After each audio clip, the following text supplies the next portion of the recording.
आते हैं बाबू, जिस क्लास में पढ़ रहे हैं ना, हाँ उस क्लास को खड़ा होके पढ़ा रहे हैं, हम बता रहे तुमको थोड़ा देर बाद। क्वेश्चन दो ना एक बार। कौन सा 6 हो गया था ये बताओ? वो क्विक रेशियो वाला हो चुका था ना, है ना। Gross profit of the company is 25%, यही वाला नहीं हुआ है ना। चलो आओ क्वेश्चन नंबर 7।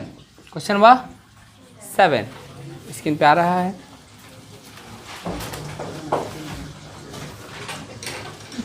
आओ आओ 7 क्या बोला है, एक बार क्वेश्चन पढ़े। बोला है the gross profit ratio of a company is 25%। Gross profit ratio हमको दिया है कितना परसेंट का? 25%, माने कि 25% ऑन सेल। अगर कुछ नहीं बोला है तो 25% ऑन क्या है? सेल है। It's credit sale was ₹18 lakh और क्रेडिट सेल कितना है? 18 लाख। तुम ऐसा समझो कि ग्रॉस प्रॉफिट रेशियो हमको 25% दिया, क्रेडिट सेल दिया कितना? 18 लाख। इसमें किसी को दिक्कत है? फिर बोला है and its cash sales was 10% of total sale. Total sale का कैश सेल कितना परसेंट है? 10% है। अच्छा हम ये बोल सकते हैं total sale equal to cash sale plus credit sale, ये होता है ना, cash sale plus credit sale. अच्छा कैश सेल जो है 10% है किसका? तो अगर टोटल सेल x है, टोटल सेल कितना है? x है, तो कैश सेल्स x का 10% है, बोल सकते हैं। ये तो 90,000 है, ये कितना है? 18 लाख। कितना है? 18 लाख। कोई दिक्कत? अच्छा x इक्वल टू 0.10x बोल सकते हैं, और ये 18 लाख। इधर से 0.10 इधर से जाएगा तो माइनस होगा, तो 1x minus 0.10x equal to 18 lakh, है ना। तो 0.90x, ये समझ में आता है कि नहीं आता है ना। 0.90x equal to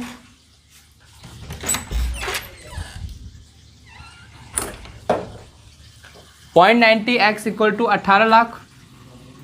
x equal to 18 lakh divided by 0.90, तो देखोगे तुम लोग 20 लाख आ जाएगा। कितना आ जाएगा? ये 20 लाख क्या आया मेरा? x का वैल्यू क्या था? तो टोटल सेल आ गया मेरे पास कितना? 20 लाख। चलेगा यहाँ तक। If indirect expenses of a company, अच्छा जीपी रेशियो बोलो, ये तो टोटल सेल हो गया। ये क्या हो गया मेरा? जीपी बोला है 25%, तो 20 लाख का कितना परसेंट? 5 लाख। अच्छा नेट प्रॉफिट निकालना है। नेट प्रॉफिट का फॉर्मूला क्या होता है? ग्रॉस प्रॉफिट, पहले नेट प्रॉफिट तो निकाले, gross profit minus indirect expenses. ऐसा कुछ फॉर्मूला लिखाए थे? लिखवाए थे, तुमको पढ़ने नहीं आ रहा है। हाँ अच्छा बताओ, ग्रॉस प्रॉफिट का फॉर्मूला क्या लिखाए थे? Sales minus cost of goods sold. और हम नेट प्रॉफिट का फॉर्मूला लिखाए थे sales minus cost of goods sold minus indirect expenses. तो हम ग्रॉस प्रॉफिट की जगह पे वो जो फॉर्मूला है देखो, sales minus cost of goods sold, उसकी जगह पे हम ग्रॉस प्रॉफिट लिख सकते हैं। ठीक है, तो यही ग्रॉस प्रॉफिट यहाँ पे लिख दिए। कितना रुपया? 5 लाख। इनडायरेक्ट एक्सपेंसेस कितना दिया हुआ है? 50,000। इनडायरेक्ट एक्सपेंसेस कितना है? तो कितना बचा? 4,50,000। नेट प्रॉफिट रेशियो बोलो, formula net profit by net cell into 100। तो नेट प्रॉफिट है मेरा 4,50,000, नेट सेल है मेरा 20 लाख इंटू 22.5%। कितना आएगा? 22.5%। चलेगा। और क्या निकालना था हमको इस सवाल में? ये तो ए नंबर आया। ये कितना नंबर आया? ए। अब आते हैं बी में। 7 का ये है, ये बी क्या बोला है, from the following information calculate closing balance of debtor. Total sale दिया हुआ है 40,000, टोटल सेल है कितना, एक वो बोलो 40,000 है ना। फिर तुम्हारा ओपनिंग बैलेंस ऑफ डेटर दिया हुआ है, कैश सेल्स दिया हुआ है। क्रेडिट सेल का फॉर्मूला क्या होता है याद है, total sale minus cash cell minus cell return. Total sale है 40,000, कैश सेल है 20%, तो 20%, 40,000 का 20% माइनस सेल रिटर्न है ना। तो ये 40,000 माइनस 8,000 कितना गया 32,000। डेटा टर्नओवर रेशियो का कोई फॉर्मूला बताएगा, credit sale by average debtor. देखो सवाल को ना लेके आगे बढ़ना पड़ेगा, चलते जाओगे सॉल्व हो जाएगा। डेटा टर्नओवर रेशियो हमको कितना दिया हुआ है 5 टाइम्स, तो 5/1। क्रेडिट सेल अभी हमको पता चल गया 32,000 है ना। तो एवरेज डेटर पता निकल जाएगा, तो average debtor equal to 32,000 divide by 5। कोई दिक्कत, सॉरी 5।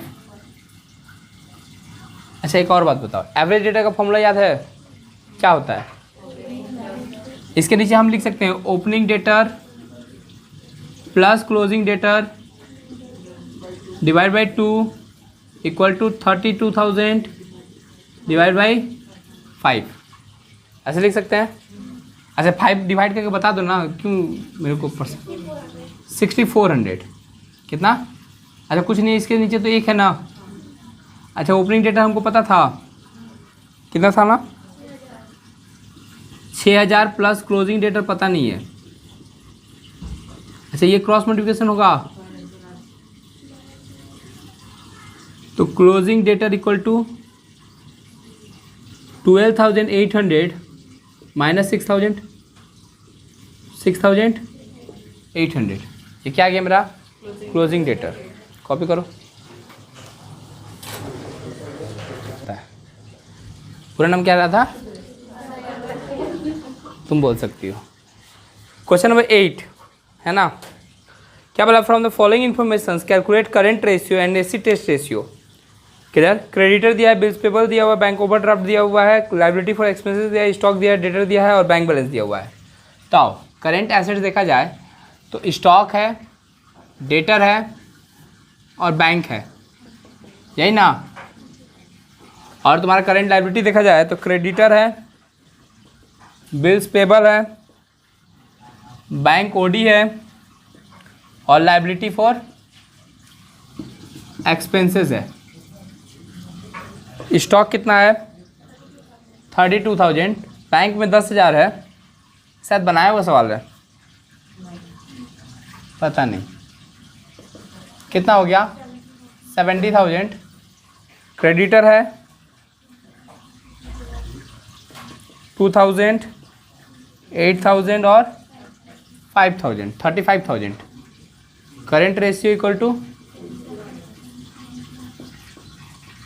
70,000 बाई 30, 2:8 नंबर है ना। 9 नंबर भी कुछ ऐसे ही था, क्लियर। हाँ इसमें क्विक रेशियो भी निकालना है, किस में, अच्छा 8 नंबर में, अधिका भी है ना। आओ इसी में क्विक रेशियो भी निकालना है, करेंट एसेट्स माइनस स्टॉक, वो तो है नहीं ना। Current liability minus bank OD, 70,000 minus 32,000, पूरे चैप्टर में यही तो सीखे हो तुम लोग। 35,000 माइनस 8,000 कितना आया 38,000 डिवाइड देके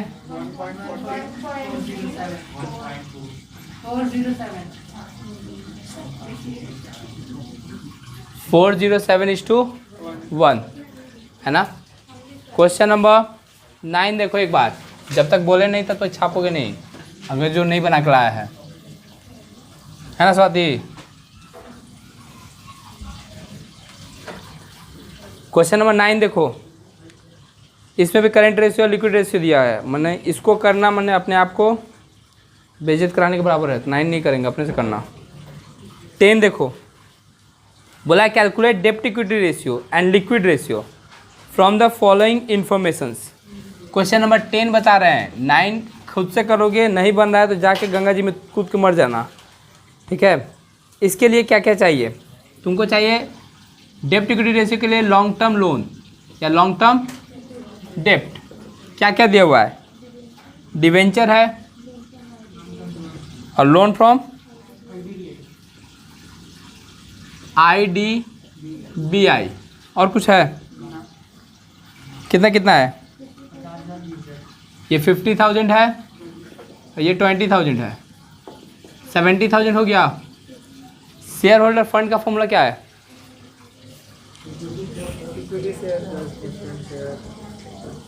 equity plus preference share holder fund. Equity है, प्रेफरेंस है, रिजर्व है, और कुछ है? बस 1,50,000, 1,70,000, यही ना। तो डेप्ट इक्विटी रेशियो इक्वल टू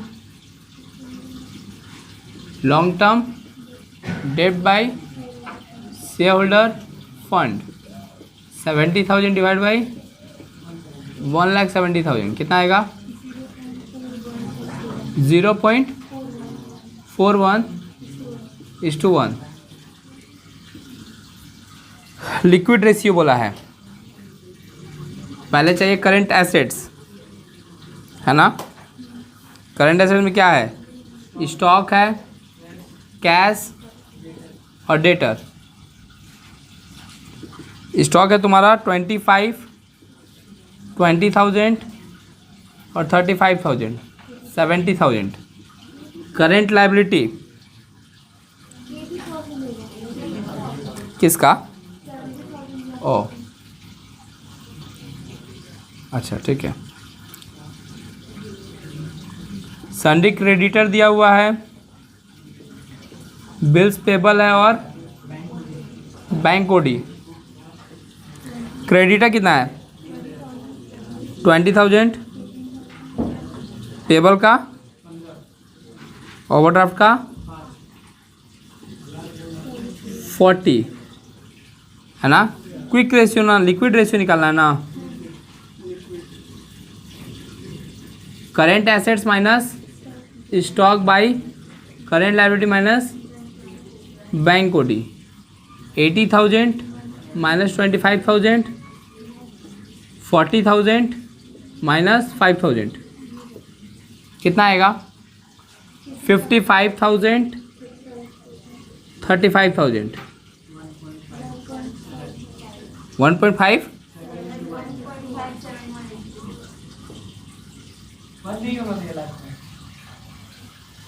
ठीक है, होगा कि नहीं होगा?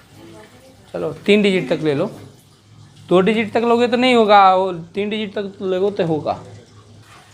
ठीक है, क्वेश्चन नंबर 11 देखो, कौन सा वाला है? प्रोप्राइटरी रेशियो वाला ना। बोला है इक्विटी शेयर दिया हुआ है, प्रेफरेंस शेयर है, डिवेंचर है, balance in statement of PL दिया हुआ है डेबिट में, माने ये मेरा लॉस है, ये मेरा क्या है? लॉस है। कैपिटल रिजर्व है, कैपिटल रिडम्पशन रिजर्व है, सन्डी क्रेडिटर है, बिल्स पेबल है और बैंक ओवरड्राफ्ट है। तुम लोग को एक बात याद है, total assets equal to total liability. तो यहाँ पे एसेट्स का मेरे को कुछ भी नहीं दिया हुआ है, तो इट मीन्स कि सारा टोटल लायबिलिटी को कर लो, टोटल एसेट अपने आप आ जाएगा। समझ में आया क्या बोले? पहले तो हमको डेप्ट इक्विटी रेशियो चाहिए। क्या चाहिए? उसके लिए लॉन्ग टर्म डेप्ट, लॉन्ग टर्म डेप्ट एक ही है शायद, डिवेंचर कितना का? 1,50,000। एक बार उसको ऑफ कर दो ना, नीचे काट दो। ओके करो, नीचे करो, काटो इसको इसको इसको, हाँ काटो इसको, बस छोड़ो, हाँ गुड। इतना तेज लड़का रहेगा तो दिक्कत ही नहीं है। Share holder fund, equity plus preference plus reserve minus PL debit, ऐसे लिख देते हैं, है ना। इक्विटी कितना का है 2 लाख, प्रेफरेंस कितना है 1 लाख, रिजर्व देखो नीचे में दिया हुआ है 25,000 माइनस पीएल कितना है 30,000, कितना आया 3,15,000 ना 20,000, 3,20,000। डेप्ट equity ratio equal to long term dept bye share holder fund. Long term डेप्ट कितना है 150, 3,20,000 कितना आया 0.46। क्या खाई हो रंजना आज? नाद में दिया गया होगा तुमको, कुछ नहीं। राधा बता देगी थोड़ा देर बाद, रुको। क्या बोली वीडियो में मत करो। प्रोप्राइटरी रेशियो का फॉर्मूला बोलो। शेयर होल्डर फंड ही अलग ना समय बाय टोटल एसेट्स। क्या पता क्या क्या फिक्स एसेट। देखो एक बार, टोटल एसेट्स के लिए क्या करना पड़ेगा, हमको टोटल लायबिलिटी निकाल लेना पड़ेगा, क्योंकि हमको पता है कि total liability equal to total assets. तो टोटल लायबिलिटी में देखो, शेयर होल्डर फंड हमको पता है, लॉन्ग टर्म डेप्ट पता है ना, अब प्लस शॉर्ट टर्म डेप्ट, याद है ऐसा कुछ बोले थे। शेयर होल्डर फंड हम लोग कितना निकाले 3,20,000। लॉन्ग टर्म डेप्ट कितना है 1,50,000। शॉर्ट टर्म डेप्ट में देखो क्रेडिटर और बिल्स पेबल ओवरड्राफ्ट दिया हुआ है, तो 15,000, 10,000 और 7,500।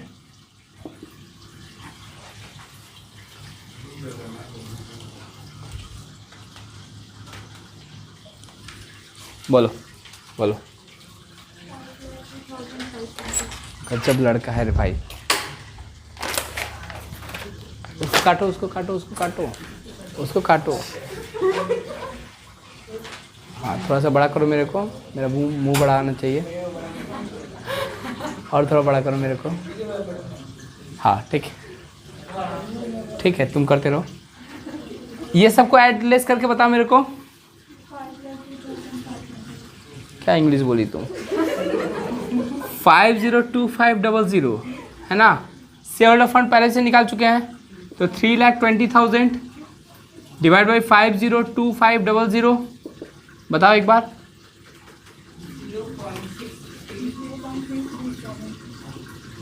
(1:1). अब देखो उसका नीचे पॉज वाला बटन होगा, उसको दबा दो। जहाँ पे लाल वाला था वहीं पे काला वाला होगा नीचे, उसको एक बार। आकाश उसको टिक कर दो। फोटो फोटो ये कट कट कट, हाँ बड़ा करो मेरे को बस। हाँ ठीक है। क्वेश्चन नंबर 12 देखो, बोला calculate debtor turnover ratio and gross profit ratio. Debtor turnover ratio का फॉर्मूला होता है credit sale by average debtor, है ना। क्रेडिट सेल निकालें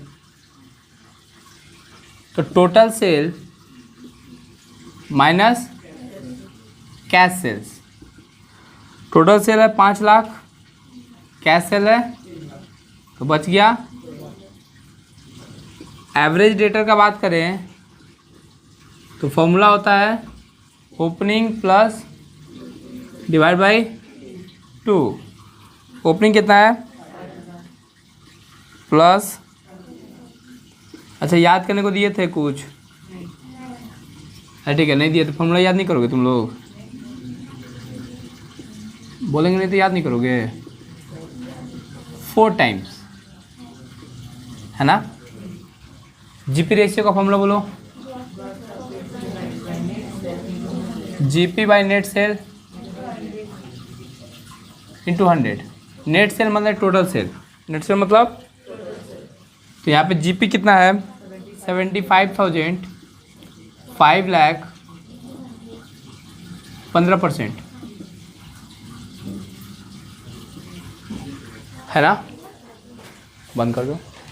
क्वेश्चन नंबर 13 देखो, बोला डेप्ट इक्विटी रेशियो निकालो और करंट रेशियो निकालो। हमको 4 चीज़ चाहिए डेप्ट इक्विटी, लॉन्ग टर्म लोन या लॉन्ग टर्म डेप्ट।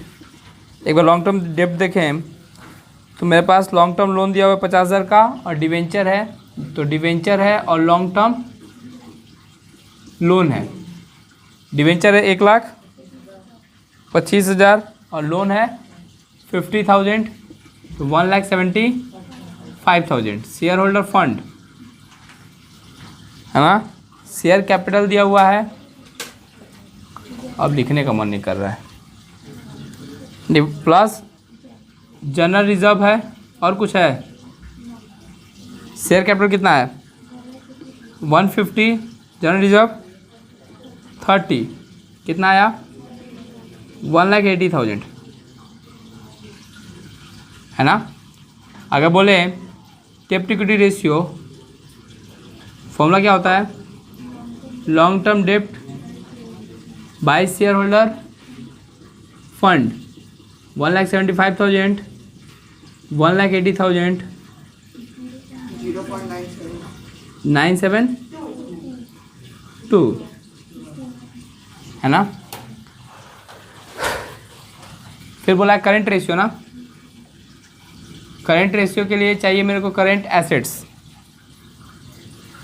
डेटर है और बैंक बैलेंस है, यही है ना दो, डेटर प्लस उसको हाँ घुमा दो, मेरे बैंक बैलेंस देखो तो वीडियो में आ रहा है ना।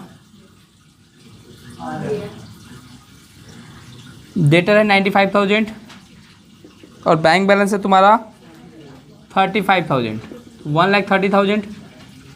करंट लायबिलिटी बात करें, करंट लायबिलिटी का बात करें तो करंट लायबिलिटी कितना दिया हुआ है, क्रेडिटर है ना, सिर्फ बिल्स पेबल है, bills payable plus creditor. Bills payable कितना है 15,000, क्रेडिटर कितना है 70,000, 85,000। Current ratio equal to CA by CL 130 divide by 85,000, कितना आया 5:1 चलेगा। करो कॉपी। देखो एक बार सीट क्या क्या दिया हुआ है। बेसिक टूल्स फॉर, ऊपर जय माता दी लिखा हुआ है, जय माता दी, है ना। फिर सिटी इंस्टीट्यूट कॉमर्स के इंस्टीट्यूट 9883399001, है ना।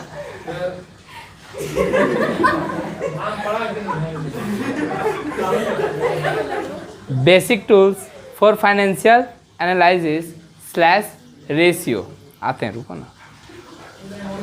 क्या बोला है पहला, फाइनेंशियल या फिर अकाउंटिंग रेशियो किसको बोलते हैं। Ageist is measuring the efficiency and profitability of A company, जो कि मेरे को असिस्ट करता है, बताता है, समझाता है ना। इफिशिएंसी कि कितना इफिशिएंटली हम लोग काम कर रहे हैं, एंड प्रॉफिटेबिलिटी कि हमारे कंपनी के अंदर में प्रॉफिटेबिलिटी कितना ज़्यादा है। जैसे जो भी टर्नओवर रेशियो निकलता है, stock turnover ratio, debtor turnover ratio, ये सब मेरे इफिशिएंसी को बताता है। और जितना भी प्रॉफिट निकलता है, ग्रॉस प्रॉफिट रेशियो, ये सब मेरे प्रॉफिटेबिलिटी को क्या करता है, बताता है। Of A company based on financial report, किसके बेसिस पे, फाइनेंशियल रिपोर्ट के बेसिस पे। It is a magnitude of 2 selected numerical value. ये क्या है, 2 सेलेक्टेड न्यूमेरिकल वैल्यू का, 2 वैल्यू है ना, देखो एक ऊपर में और एक नीचे में, वही बोल रहा है 2 selected numerical value taken from financial statement. Financial statement क्या होता है तुम लोग को पहले ही बता चुके हैं, क्या क्या होता है, balance sheet, PL, cash flow statement और नोट्स ऑफ अकाउंट। ये 4 चीज़ मिलके क्या बनता है मेरा फाइनेंशियल। तो ये सारा आइटम हम कहाँ से ले रहे हैं, या तो ट्रेडिंग से ले रहे हैं, पीएल से ले रहे हैं, या फिर बैलेंस शीट से ले रहे हैं। तो ये फाइनेंशियल स्टेटमेंट से ले रहे हैं, किससे ले रहे हैं, फाइनेंशियल स्टेटमेंट से। तो वही बोल रहा है कि फाइनेंशियल स्टेटमेंट से लिया गया कोई भी दो नंबर जो एक दूसरे से रिलेट है और जो मेरे इफिशिएंसी एंड प्रॉफिटेबिलिटी को बताते हैं, उसी को हम लोग क्या बोलते हैं, अकाउंटिंग या फिर फाइनेंशियल रेशियो। फिर आते हैं फाइनेंशियल स्टेटमेंट एनालिसिस, है ना, और financial analysis is a process of reviewing and analyzing a company statement to make a better economic decision, है ना। इससे हम लोग क्या करते हैं, पता करते हैं, जैसे एक कंपनी है जिसका ग्रॉस प्रॉफिट 15% है और एक कंपनी है जिसका ग्रॉस प्रॉफिट 20% है, तो हम लोग किस में इन्वेस्ट करेंगे, 20%। हम लोग क्या लिए, डिसीजन लिए। कैसा डिसीजन लिए, इकोनॉमिक डिसीजन लिए। पैसा से रिलेटेड अगर हम डिसीजन लिए तो उस डिसीजन को हम लोग क्या बोलते हैं, इकोनॉमिक डिसीजन, है ना। तो ये कैसे पता चला, हम एनालाइज किए तब ना, हम पता किए, पढ़े उसको, तब तो पता चला कि ये 15% से प्रॉफिट दे रहा है और दूसरा जो है 20% से प्रॉफिट दे रहा है। तो 20% वाला जो प्रॉफिट दे रहा है वो मेरे लिए फायदेमंद है और इसलिए हम वहाँ पे फाइनेंस क्या कर दिए, इन्वेस्ट कर दिए। क्या कर दिए, इन्वेस्ट कर दिए। फिर क्या बोल रहा है, रेशियो एनालिसिस क्या होता है, is use to evaluate various aspect of company. ये हम लोग को various aspect of companies operating and financial performance को, किसको बताता है, ऑपरेटिंग एंड फाइनेंशियल, कि कैसा काम हम लोग कर रहे हैं। परफॉर्मेंस किससे पता चलता है, जितना भी रेशियो, टर्नओवर रेशियो होता है उससे मेरे को परफॉर्मेंस पता चलता है ना, और इफिशियंसी भी उसी से पता चलता है। फिर क्या बोल रहा है, such as its efficiency, liquidity, profitability and solvency. अच्छा, सॉल्वेंसी रेशियो का नाम, डेब्ट इक्विटी रेशियो, करेंट रेशियो, ये सब सॉल्वेंसी रेशियो है ना। Profitability, gross profit, net profit, ये सब क्या है, प्रॉफिटेबिलिटी रेशियो है। इफिशियंसी बोलो या परफॉर्मेंस रेशियो बोलो, बताइए, सेम है ना। और क्या है, एक लिक्विडिटी रेशियो। लिक्विडिटी रेशियो किसको बोलते हैं, करेंट रेशियो, और एसी टेस्ट रेशियो को करेंट रेशियो माने लिक्विडिटी रेशियो बोलते हैं। नीचे आओ, कैश इक्विवेलेंट। एक्चुअली ये चैप्टर है तुम्हारा इसका, क्या बोलते हैं, कैश फ्लो स्टेटमेंट का। ये क्वेश्चन किसका है, कैश फ्लो स्टेटमेंट का। एक बार के लिए हम बता रहे हैं, कैश इक्विवेलेंट उसको बोला जाता है जो तुरंत कैश में कन्वर्ट हो जाए। किस में कन्वर्ट हो जाए, विथ इन 3 मंथ, कितना महीने के अंदर अंदर, 3 महीने के अंदर अंदर। कैश, जैसे कैश तो ऑलरेडी कैश में कन्वर्टेड है, बैंक में रखा हुआ पैसा निकाल सकते हैं कि नहीं निकाल सकते हैं, तो वो तो ऑलरेडी लिक्विड है, वो क्या है, एकदम लिक्विड है। थर्ड है तुम्हारा short term investment. Short term investment वो होता है जो कि 2-3 महीने के अंदर अंदर कैश में क्या हो जाएगा, कन्वर्ट हो जाएगा, उसको क्या बोलते हैं हम लोग, शॉर्ट टर्म इन्वेस्टमेंट। तो ये तीनों कैश और कैश इक्विवेलेंट है। क्या है, कैश और कैश, है ना। देखोगे पढ़ोगे तो समझ में आएगा। फिर आओ, सॉल्वेंसी रेशियो। सॉल्वेंसी रेशियो मेरे को सॉल्वेंसी को बताता है। सॉल्वेंसी रेशियो में एग्जांपल तुम लोगों को क्या बोलते हैं, डेब्ट इक्विटी रेशियो। तो क्या बोला है, is only one of the metrics use to determine whether the company is stay solvent, है ना।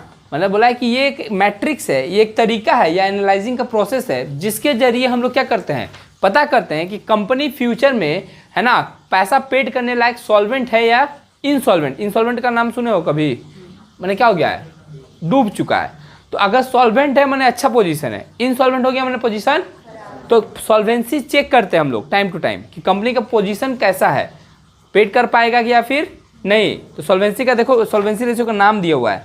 अदर सॉल्वेंसी रेशियो इंक्लूड्स डेब्ट इक्विटी रेशियो, टोटल डेब्ट to total assets and interest coverage ratio. पढ़े हैं ये सब हम लोग, पता नहीं आप पढ़ाए होंगे।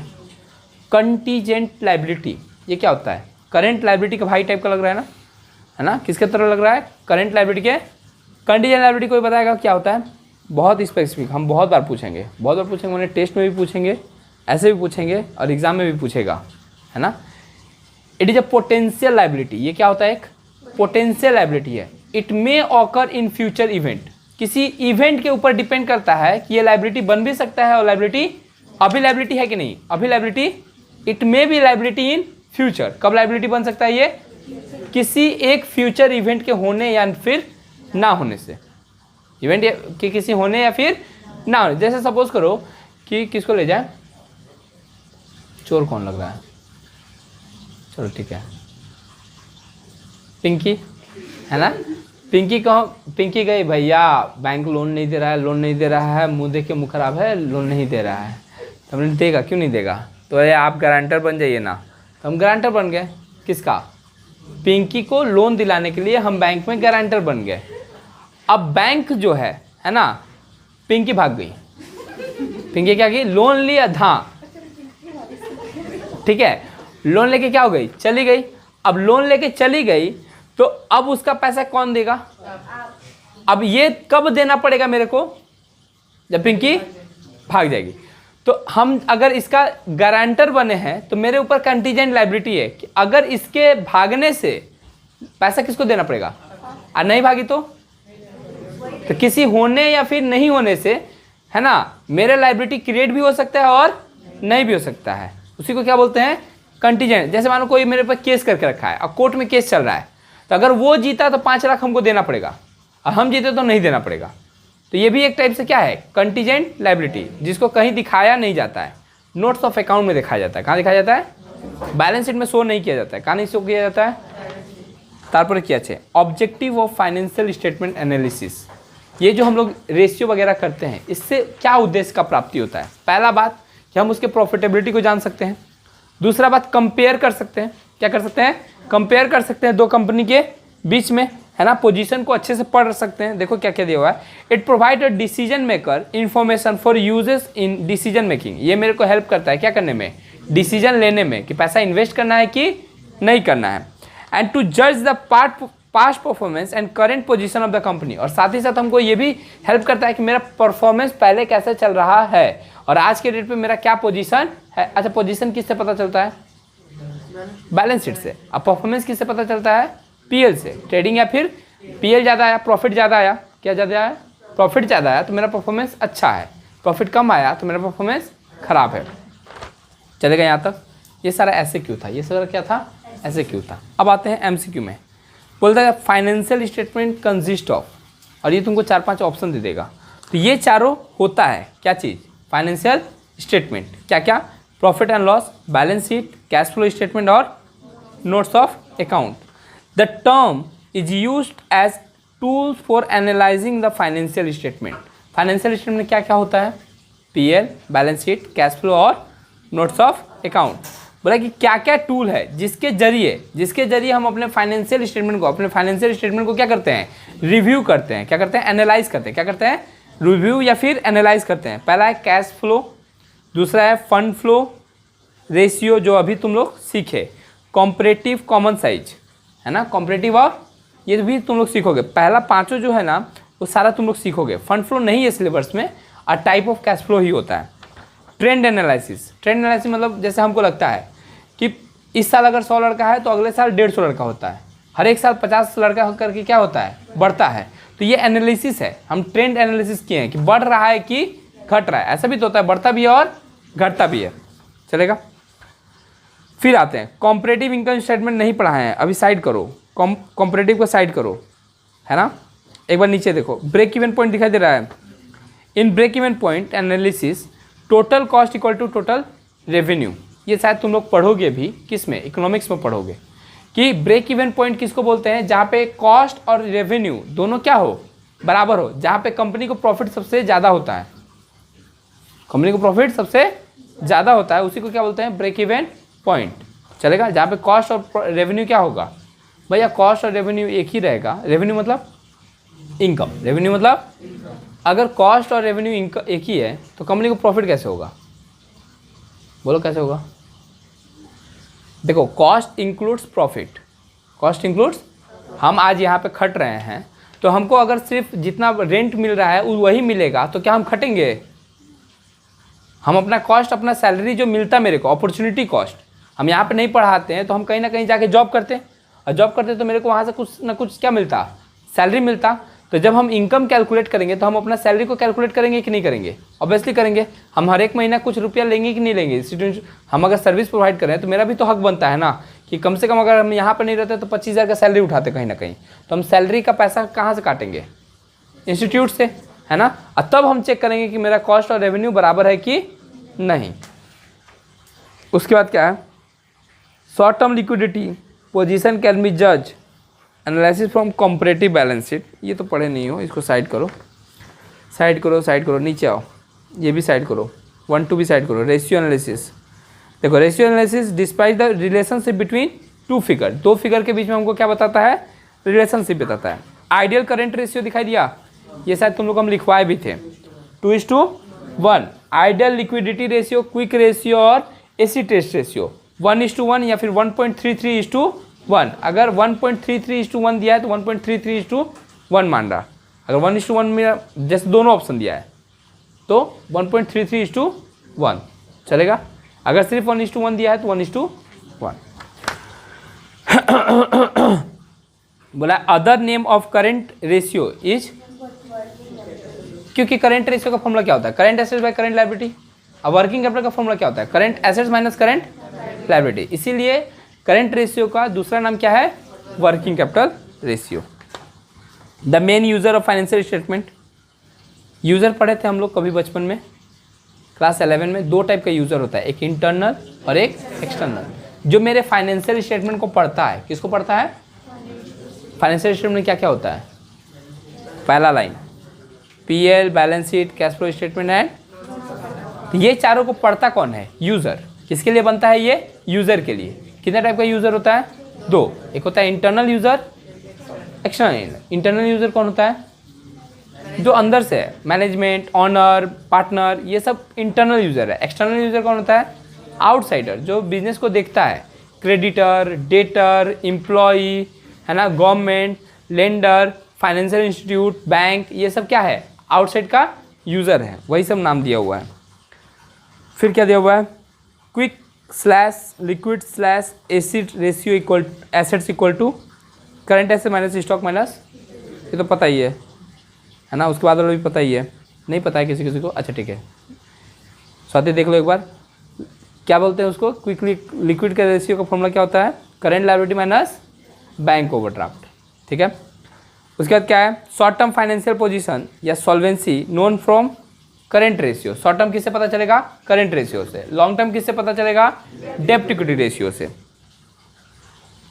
Balance sheet ratio are known as in which both numerator and denominator are balance sheet item. ये तो बता चुके हैं तुम लोग को कि बैलेंस शीट रेशियो किसको बोलेंगे? जिसका दोनों ही आइटम बैलेंस शीट का होगा, न्यूमिनेटर भी और डिनोमिनेटर भी, उसको क्या बोलेंगे हम लोग? Balance sheet ratio. Example current ratio and डेब्ट इक्विटी रेशियो। फिर इनकम स्टेटमेंट रेशियो या पीएल रेशियो किसको बोलेंगे? जिसका डिनोमिनेटर और डिनोमिनेटर दोनों ही किसका होगा? प्रॉफिट एंड लॉस या रेवेन्यू स्टेटमेंट का होगा, तो उसको वो बोलेंगे, है ना। एग्जाम्पल देखो, gross profit ratio, operating ratio, net profit ratio. अब समझ में आ रहा होगा शायद, है ना। मिक्स रेशियो, मिक्स रेशियो किसको बोलेंगे? हाँ ठीक है, वही चीज़ लिखा हुआ है वहाँ पे। प्रॉफिटेबिलिटी रेशियो का नाम पूछा है। Gross profit, operating profit, net profit, earning per share. Liquidity ratio का नाम current ratio, quick ratio, stock turnover ratio, इसको भी लिक्विडिटी रेशियो भी बोला जाता है। इन सबको क्या बोला जाता है? Liquidity ratio. सॉल्वेंसी रेशियो देखो, प्रोप्राइटरी रेशियो, डेब्ट equity ratio, capital gearing ratio. Performance ratio, stock turnover ratio, TO मतलब नॉर्मल हो तुम लोग, ठीक है बस। और नीचे देखो, if you want to taste success first you have to taste hard work, है ना। पहले हार्ड वर्क करना पड़ेगा, है ना। घर बैठे बैठे अगर सब कुछ मिल जाता तो सब टॉपर नहीं बन जाता, जो मेहनत करता है उसको ही। अच्छा, उसके बाद देखो क्लासेस अवेलेबल फॉर 11, 12 का म्यूट।